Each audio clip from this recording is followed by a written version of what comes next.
Mic check 1, 2, 3, 4, 5. Tippy Consensus All-American Room, Iowa City.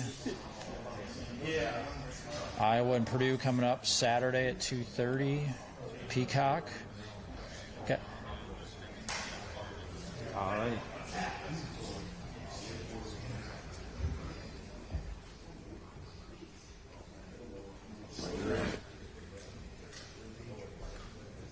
It's funny, you're Jay did the same thing. It's like, why is my stuff online? The thing is, I know about that. If he was coming with that, he's actually, Yep. As far as knowing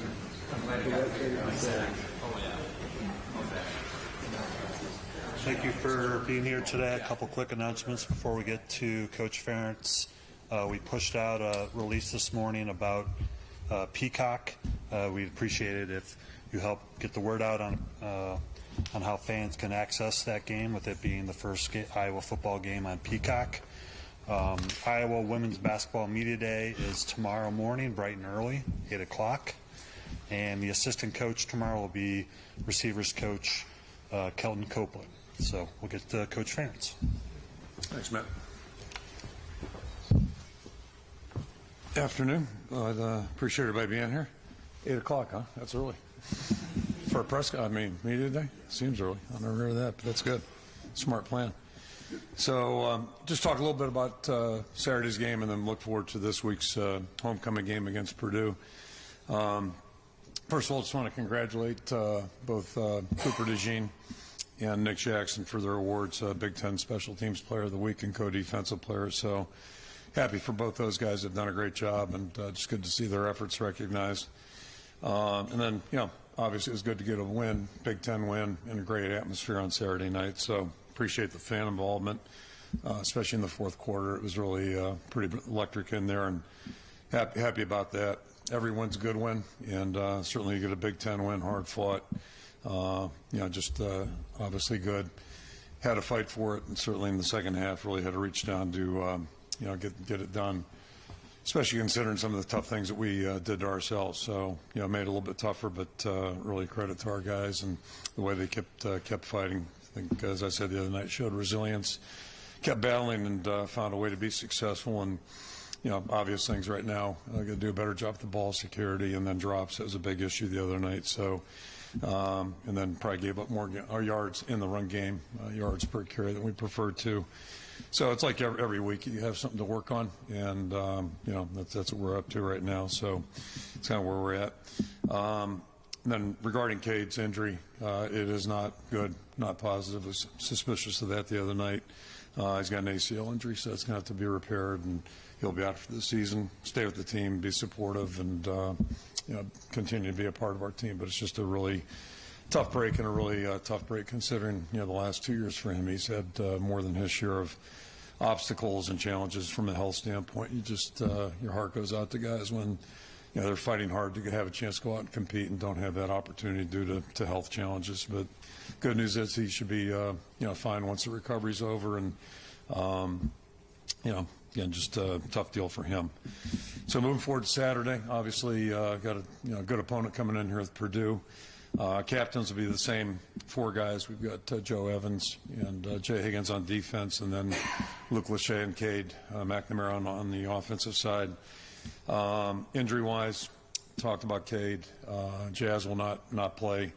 And Caleb's getting a little work right now. We'll see. Wait and see. We'll see what the week looks like. But he's got a chance to play. We're just not sure where that's at.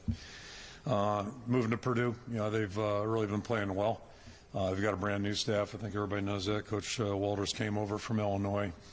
So it's kind of an interesting matchup. Purdue's always been a good football team, good program, and he and his staff have done a great job just moving that thing forward, and they had a great win on Saturday. Looked very impressive in all three phases against Illinois. So it was a big win for them. You could see the improvement week to week, and certainly, did a great job Saturday. Defensively, they look a lot like, as you'd imagine, Illinois did last couple of years, and like Missouri 3 years ago. It looked like we were going to match up with them in a bowl game. So he's, got that system in place, and they tweak it a little bit, continues to be really well, doing a great job there and playing well. Spread offense, got a new quarterback. He's done a nice job really, operating that offense. It's a tempo offense, and they run the ball and throw the ball really well, and the quarterback's a run threat. So you've got to do a good job there, and they're sound on special teams. So, it's going to be a tough preparation for us. We're working hard on that right now, and certainly expect it to be a really challenging game, like all of our conference games will be on Saturday. Great to be home again, that 2:30 slot, and great to have homecoming going on. So I know it's going to be a festive environment, and hopefully we'll be ready to go at that point. Just want to, again, recognize our kid captain. We got Max Schlee, a young man from Farmersburg, 8-year-old boy. He's had some nutritional issues and spent a lot of time at the Children's Hospital, a lot of visits, multiple surgeries, and the family has really credited the genetic team over there for formulating a plan that's really helped him and moving him along. So he'll be here with his twin brother Cooper and the entire family. So it'll be great to have him there here Saturday. I'll throw it out for questions. With Cade, has he given you any indication with that last year of eligibility remaining whether he'll use that and say? Yeah, I think his intention is to come back and play next year again. So that'll be great. And it's a long road in front of him, but it's a lot better than it was 30 years ago. That's for sure. A lot more predictable, and he's got a great attitude. He'll work hard at it. Has he already had the surgery, or is that? No, it'll be sometime next week. They normally let those things settle down a little bit. If there is good news, it's a clean injury. It's not, sometimes they can be a little bit messy, but it looks clean. That's good. And he's been fighting some other stuff too, so at least maybe this will give him a chance to just get totally healthy again. I have to imagine the team is expecting maybe bad news on Saturday. Now the news is confirmed. Just how is everyone kind of offensively moving forward there? Well, you have to move on. We didn't have any time to think about it Saturday night, obviously, and I thought that was one of the highlights of the game is the way the team just kept playing. Deacon stepped in and did a really nice job. And not a big surprise. We've seen great improvement with him in the last 8 weeks, but Cade's missed a lot of practice time. I've referred to that. So that's helped him move forward a little bit. But, during the game, you certainly don't have time to reassess or think about it, and I don't think our guys really have done that since then. The worst part about football is the injury category. Easily that's the worst part about it, but it's also a reality. And when those things happen, everybody's got to keep moving, and you're empathetic towards the people that are out and affected by it. But everybody else has to keep moving, and it's an opportunity for somebody to step up and get the job done. How much does this open up your offense? Because it appeared you were a little bit limited by what Cade couldn't do running the ball, whether it's boots or naked bootlegs or anything. Sneaks. Yeah. Trick plays like sneaks. Yeah. Yeah. But how much does this maybe open it up a little bit more than, although it did look like he was starting to be able to do that? Yeah, he was. That's the unfortunate thing. The last week and a half, 2 weeks is the first time it looked like he was back to being close to normal. But it's hard to get healthy in season 2 when you have things that are kind of significant. So at least in this situation, Deacon's fully healthy, and he has been working hard. He's really improved a great deal, and I thought he played with good poise out there. First and foremost on Saturday, made some good decisions, but played with a lot of poise. And now the trick is to keep building on that. So yeah, he's got a different skill set certainly, but he's fully healthy, and I think he's more than eager to keep playing here. You got a guy in Joe Lavis who won you a game in the bowl. How ready would he be to step in if something goes wrong Saturday, and how long a leash, I guess, does Deacon have this Saturday? Well, first of all, Deacon is our starter, and then secondly, Joe has basically he's in the same situation Deacon was last week, so he's one play from going in. And, the challenge for him right now, he's missed a lot of time too. It seems like to be a recurring theme here, but missed a lot of time in July and August. So he's playing catch-up in some sense, and he's working hard every day. And the fact that he did play in December practiced and then played, I think gives everybody a little bit more confidence, certainly. It's always good when you've seen a guy out there perform under pressure. And, but now, he's trying to play catch up and get back in the race here. And we're going to need both those guys. So, it's his job to be ready to go. Back in August, where did you see Deacon improve where he had to fill in for Cade? Yeah, it's both those guys didn't play last year, and Deacon, it's been a couple years really. So that's probably the biggest thing for him is getting in games and actually playing, or scrimmage situations, those types of deals. So it doesn't get much more live than it did Saturday, and I thought he did a good job managing things and making good decisions for us. And now it's all about continuing to do that and take steps forward. And this is a big challenge. These guys play a different, unique type of defense. So. It's not the same as what we saw, but it's, again, another challenge, and, every week's going to be a challenge. I'm sorry. For Cade, as you mentioned, during the summer, he spent a lot of time not really doing full practicing. Now that he's injured here, is he sort of back to a similar sense of filling in where he can in practice, or how are you keeping him busy throughout the rest of the season and, I guess, for the next 9 months? You're talking about Cade? Yes. Okay, so the first thing he's got to do is he's got to get that knee addressed, and that'll be the next 2 weeks here, working on that. And then when he comes back, it's a long, lonely road for any player that's injured. Luke's going to go, or is going through the same thing right now. There's the rehab part of things, and Mother Nature's got to do their part and all that. So that's pretty much regimented, and you go as fast as your body will allow you to. But I think it's pretty obvious right now, depending, where we're at here, mid-October. By the time he gets his surgery, I can't imagine he'll do much in the spring. Other than, maybe he'll be throwing a ball, things like that, but he won't be practicing. And then hopefully he'll have June, July, and then August full speed to go. And if there's good news here, hopefully both legs are healthy and he's able to be the Cade McNamara he wants to be. So that part's that part. And then the other part is, once he gets back here, and he's doing it right now, he's out there every day and, in the huddle and helping the guys out, staying engaged. And he'll do that as soon as he, finishes the surgery part of things. And he can be immense help. He's played. He's got experience. He can be a good voice for the quarterback room, and then also help his teammates. And I know he's committed to that. I mean, he got voted captain again this week, so I think it just gives you a little bit of feel the respect he's already garnered from everybody on the team. With Deacon, whether it be in the spring or leading up to the season, did he ever rip a throw or something that kind of opened your eyes to his arm strength? As you saw, he can throw the football. That's not an issue with him, and that's his strength. So, he's made some good plays. He's made some that weren't so good, but that's an experience, and that's how you learn. That's how you get better. And he'll make some good throws. He can throw a football. Yeah, I know it takes a village to raise a quarterback, if you will. With him, he's got people from his past, whether it's Keller Christ or Bud, and then you also Spencer and Cade are here, and Ryan. How do you help him move forward, but not overwhelm him with too many voices? I was going to say that village might be too big. I mean, you don't need 5 guys to coach one guy. And I think, basically when it gets down to it, there's, the voices are pretty much filtered out. And the biggest thing is him just, trying to take in what he needs to take in. And each week it's a different challenge, it's different preparation. These guys play a much different style of defense than what we saw last week.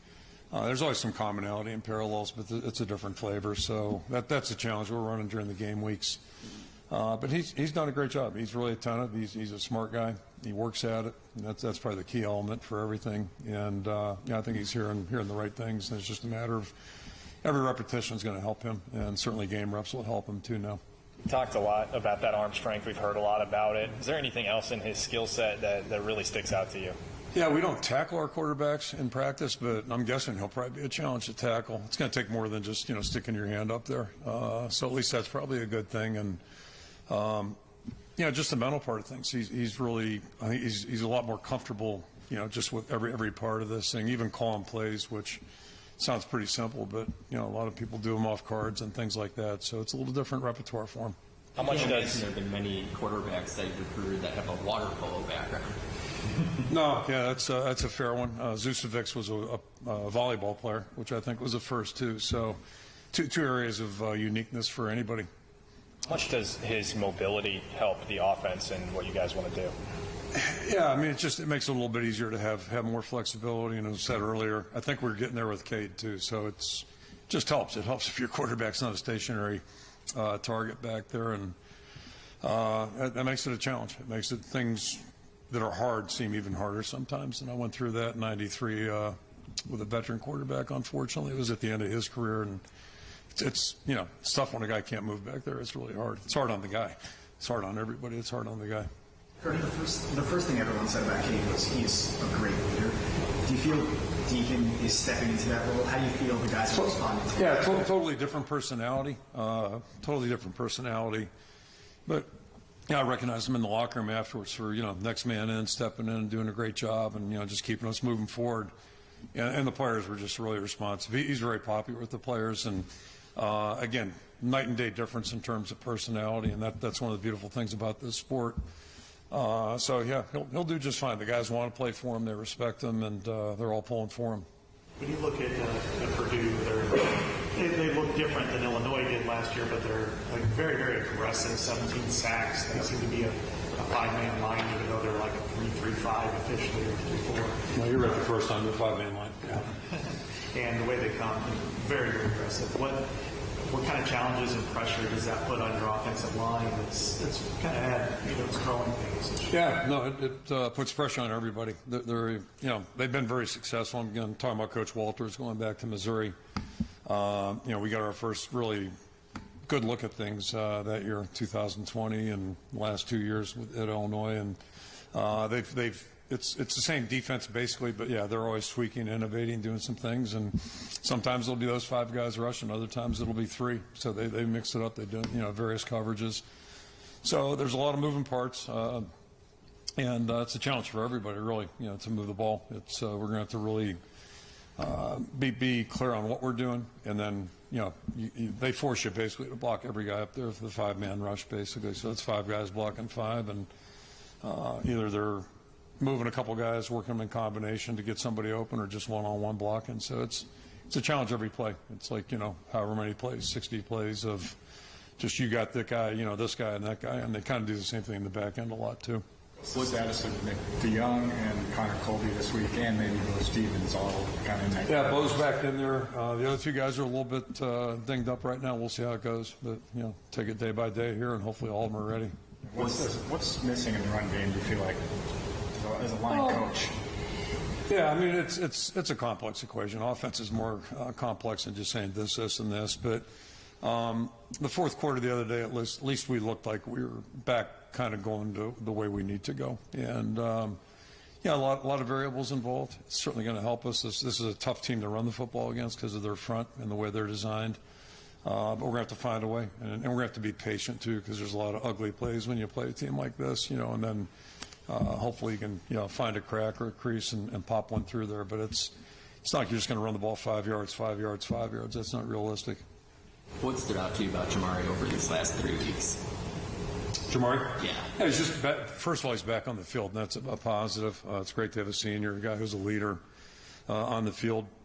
And probably one of my impressions is not a positive, but he's trying to do too much. At least that's common for guys when they come back, and he's missed a lot of time. Again, you think about last year.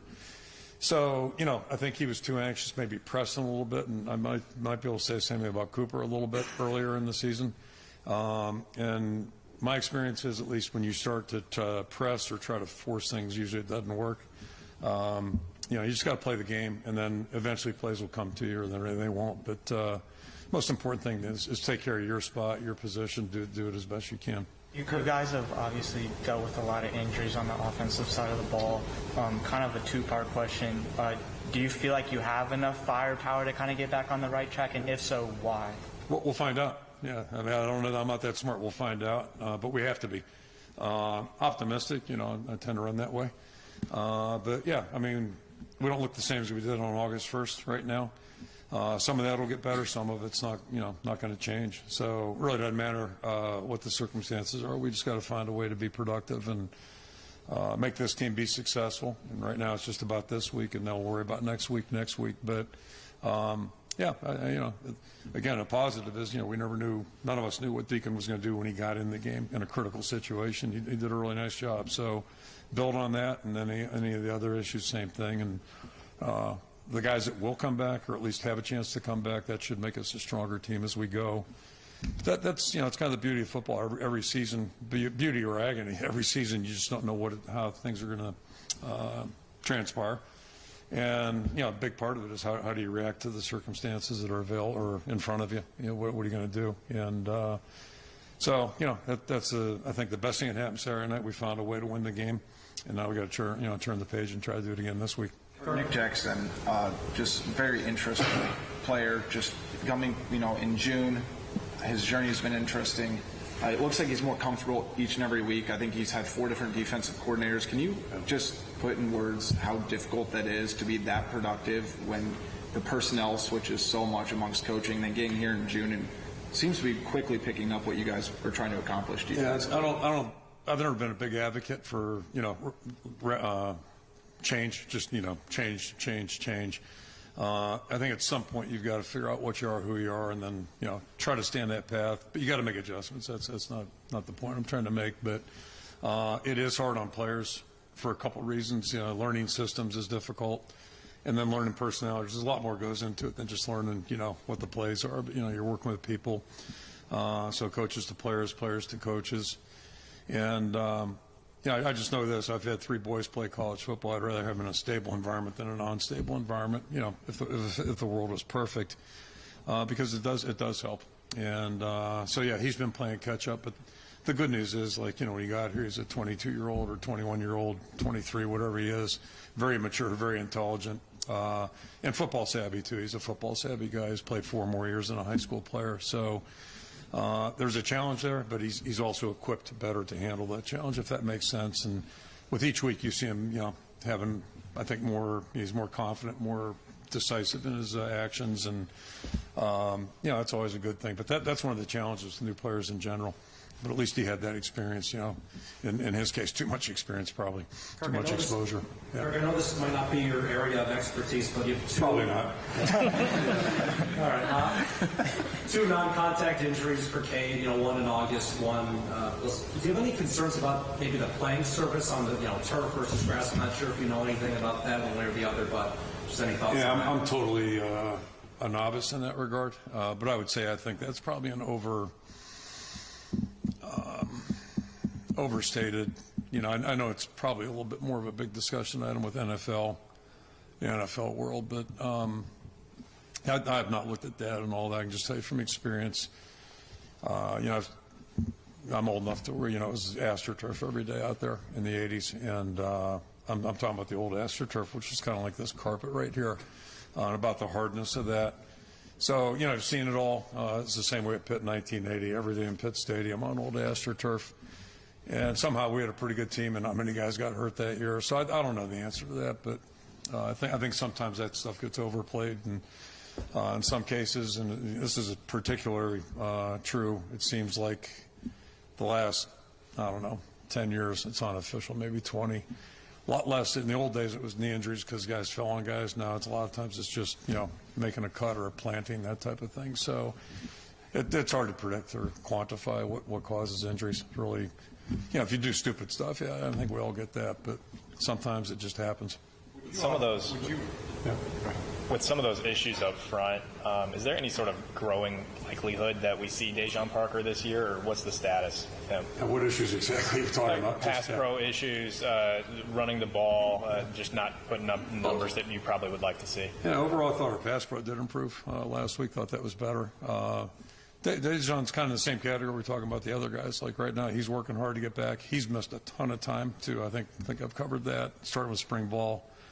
So he was playing catch-up when he got here in August, when we started practice in August, and he's working hard every day. Tremendous young guy. Just talked about Nick. Same thing. DeJean's a great guy. So he's working hard every day, and just you never know when you're going to be in there. You just can't quantify that one either. Would you authorize a package of plays for Cooper DeJean on offense? Was that something you would authorize? That's a discussion, a thought, and believe me, we've all had it and had that discussion. You also got to, in baseball. A couple of weeks ago, I think I mentioned, I read about a guy getting pulled after 7 innings, throwing a no-hitter. If you did a pitch count on Cooper's getting a lot of snaps. So I suppose you could do it, but you don't want to compromise what we've got defensively right now. That's a consideration. He's been a pretty big factor on special teams, and then I mean, yeah, what I'd love to do is have 5 of them. I wish you had 5 brothers, if they were quintuplets or whatever they call it. That'd be great, but not the case. From his size, do you see any parallels between Deacon and Chandler and Stanley? I mean, just the 3. Yeah, those would be our 3 biggest guys. That's probably right. I really haven't thought about it, but yeah, without click. But yeah, it's probably a good starting point, those 3 guys. And, Stanley wasn't a midget, but he wasn't quite in that category. Stanley. Yeah. Did I say Stanley and Stanley? Yeah, okay. They're all big guys. Any parallel between their games aside from their big dudes with big arms? We'll see. We'll learn more as we go along here. I don't know enough about Deacon and game action yet to really, make commentary on that. You talked a lot about Cooper and what he brings, but he's kind of getting to the point of dynamic athletes that have been through Iowa. I mean, is he ascending up a ladder of something that maybe we haven't seen a whole lot of offense or defense and special teams combined? He, in my opinion, is rare in any state in the union right now. Like, you put him on any team in the country, he would be unique and rare. And he played that way last year. I mean, he had a fantastic year. And I think probably the most interesting part about the whole thing is, I think he played 5 games 3 years ago as a true freshman. So you could say we were stupid for doing that, but, it's just the way it worked. He just ascended as the year went on, and, so we put him in there, and the best play I remember was the one in the bowl game where he chased down the guy on that short pass long run deal. To me, that spoke to who the guy is. Like, he came from that side of the field and chased him down the other sideline, just inside the 10-yard line. So it says a lot about the kind of guy he is, and he just does things. I hate that word natural because. There's a connotation there that, this guy just goes out and plays. A lot of the stuff he does is because he knows how to play. He's smart. He studies. He's in the right place. And then, some of the stuff on the punt return stuff, I helped him out on a little of that. I gave him some tips on, how to be a better return guy. But no, in all seriousness, he just does a lot of things just really well, really smoothly. And, it's just, that's pretty unusual. It's unusual to have a guy with that kind of skill set. And he's not the same as Micah High, but like Micah was the same kind of player too. Talking about playing a guy 2 ways. Like Micah could have been a great receiver in my opinion, but he was pretty damn good defensive back too. So, and a great return guy. Do you still have an analytics meeting weekly? And if so, do you ever talk about tendencies? Yeah, well, no, tendencies are just, I think, both sides of the ball and special teams. We all track that individually. Yeah, definitely, week to week. And so part of that is what you do best. There are certain things that you're going to have tendencies of doing. Like we tend to play a pretty similar front, down and down out, but you have to have some adjustments off of it, tweaks, that type of thing. And then, you don't want to just, be entirely predictable, so you need to have a counterpunch to whatever it is you're doing or whatever you do, hang your hat on, if you will. And then the analytics stuff and all that, that's usually at the end of the week. With regard to tendencies, how often do you sit and say, okay, if we have an incompletion on first down, how often do we run it on second down just to try to get some yardage? And do you look at like percentages and how often do you do that? Yeah, both offensive coordinator and defense coordinator spend time on that. And then, so that's always part of your consideration. But the other part is games, can skew. Like, you take the Penn State game. You're playing in a situation like that in the second half. It's pretty predictable what you need to do if you're going to get back in the game. So, certain things you pull out, certain things you include. There's a little bit. It's not just pure numbers, if you will. And Deacon was talking about how when he entered the portal, he originally committed to Fordham, but then you guys came in and contacted him. Like, what led you guys to kind of get in? And so John Budmer had an association with him, from the Wisconsin days. So it was really simple that way. And, he was obviously interested. We were interested. So it was a pretty mutual marriage. Kirk, with Deacon, how much of an improvement do you think is feasible from what kind of first week with substantial snaps to second week? Now, I hope there's improvement week to week to week to week. But, part of growth sometimes is going backwards as well. I think everybody needs to be realistic on that. But our hopes and expectations are he'll go out and play better this week than he did Saturday. Should be smarter. He's a little bit more experienced. But it's going to be week to week, just like any player. But he's got a great attitude. He works hard, and he's practicing well. So that's all you can ask anybody to do. Kirk, as good as Cooper is on defense, could it ever reach a point where he could help you more on offense than defense? Well, then, yeah, you got to factor in how's that going to impact our defense. And I think we saw that. We've seen that in the past, and it was pretty dramatic, actually. So we're typically, you know, you don't have players like him. You know, if you got a great player, we didn't have another Bob Sanders on the shelf. And they're totally different players, yet they're both impactful players. And so, you know, if you move this guy over here, that, you know, what are you going to do over here? You always have those equations to balance. So it's great to talk about, but it's a little bit more complicated in terms of the impact and the ripples that it causes, or you know, the impact it could have on several places. So that's the deal. That's about Tyrone Tracy. I think if I recall, maybe his freshman year, you put him in running back. And was it Tom Moore who said, "Oh, practice rule"? Yeah. He made a cut, and I remember looking. My eyes caught Tom's, and Tom was standing, you know, eye shot of me, and both of us were thinking the same thing.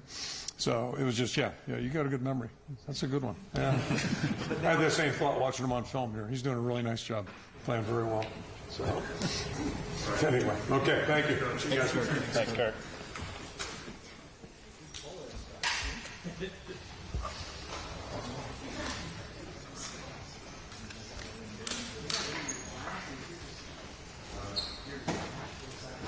I know, man.